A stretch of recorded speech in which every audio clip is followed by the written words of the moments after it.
typically, as I look to implement new software or anything, I try my best to get the company to go at risk.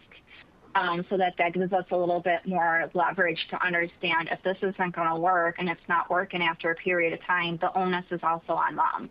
If I'm going to implement anything, I am looking at it to be a true partnership and that this company is looking to make sure that we are doing the best that we can and they're partnering with us and also helping identify areas of opportunity.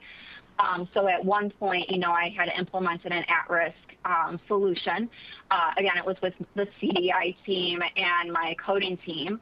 And to your point, Christina, right, after 6 months, we really weren't seeing the progress that we had expected to see, knowing that some of that is the patient mix, patient population that's coming in, but also like, hey, you looked at our data, you said we should be here. We're not even remotely close to that. What are our next steps? And then we moved into that, the SBAR, the SWOT analysis, the mitigation strategies. And then for us over here, that ultimately does get escalated up through our executive leadership team as well, because when you're investing in a software, whether it's at risk or not at risk, if there's a problem with the solution, whether it be the staff not getting on board with it or it just not being what we thought it was going to be, it still impacts the organization that our C-suite needs to be aware of.